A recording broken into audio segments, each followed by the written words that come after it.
Depression is real, but it's merely an excuse to hide from better days, your better days.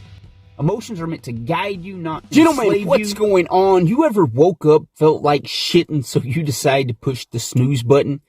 You think no harm in rolling back over and daydreaming about good old Whoopi Goldberg. Hey, don't judge me. It's 2022, man. It's all good. This is the Better Man channel, where we aim to overcome the snooze button fad of entitlement and the Whoopi Goldbergs of life. A study in 2014, and yeah, man, I know that's old, but I didn't feel like digging any deeper, much like the left and their research, so forgive me. But the study revealed that 50% of Americans hit the snooze button. And it makes me wonder, as laziness and entitlement has surely only progressed since 2014, has the snooze button craze only worsened? Let's think about our grandpas, and maybe even our great-grandpas. You think they ever hit the snooze button? Was crawling back into bed an option? Did old great-great-grandpa even have an alarm clock? Or did the roosters crow when the sun jerked him from bed? Or hell, maybe his own integrity nudged him onwards. Maybe his duty to responsibility, his code, and his honor. All those characteristics that are noticeably missing from modern times and even modern men. Hell, I'm just now discovering what they truly mean in my life. In these soft times, these so-called good times, why is it so easy to dismiss the duties and replace them with an eagerness to be labeled depressed, bipolar, or any of the other myriad so-called disorders that run rampant in this big pharma age? Wait, did I just call out Big Pharma for being a greedy, evil bitch? I guess so. And you ask, what the hell does this have to do with depression, man? I clicked on this video to get an answer, a cure. Well, the snooze button of life is both our poison and our antidote. Let's for a minute suggest that depression is merely an excuse to forgo responsibilities. Think about it. Oh, she broke my heart. So fuck life, I'll lay in bed for a week and maybe the world will disappear. Ever been there? I know I have, and we know someone that's been in those shoes. Horrible place to be, a very weak place to be. So first of all, let's explore that pain, your pain, my pain. Why the hell are we upset? Any ideas? I believe we get upset because we attach ourselves to the memories of what was good. Fuck, them trips down memory lane get us every time.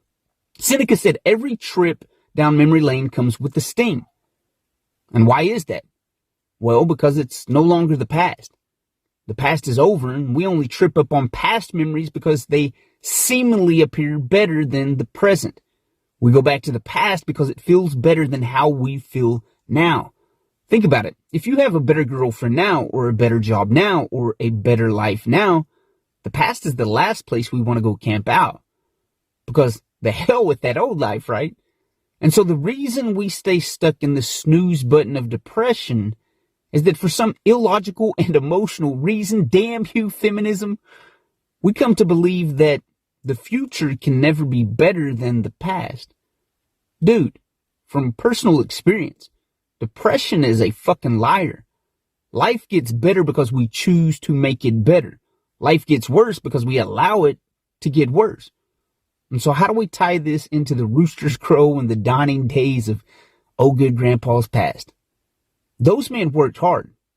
They didn't have time to be depressed because they chose to make life good. Now don't get me wrong. Challenges, they come, man. Breakups, they occur.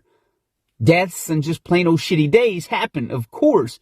But bad days are not here to strap you in the straitjacket of life. I don't give a shit what Big Pharma or your therapist tells you. Bad days, bad moments, bad thoughts, they're only a signpost directing you to do something better. They're not there to post up and start swimming in their misery. She broke up with you. That feeling isn't there to stomp you out. It's there to say, hey, that makes you feel like shit, so don't stick around in it. Go get a new feeling.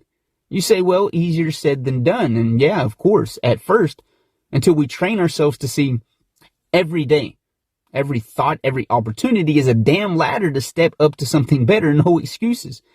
For generations, we've been taught to be weak. And I'm the biggest metaphorical snooze button pressing idiot of them all.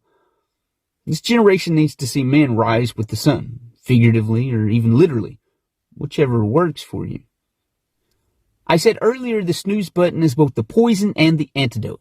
It becomes our remedy, our motivation, when we set the alarm to wake us up for more.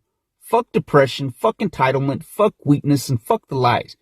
We're men, and at some point in life, we start loving the hard days, like the Stoics. We start loving our fate because it's ours, and we accept the duty to own our life and not let it pass away because we didn't feel up to it. 50% of people push the snooze button, and it's estimated those people waste 3.5 months of their life on the big old snooze. Depression is real, but it's merely an excuse to hide from better days, your better days. Emotions are meant to guide you, not enslave you. You will hear from me next episode.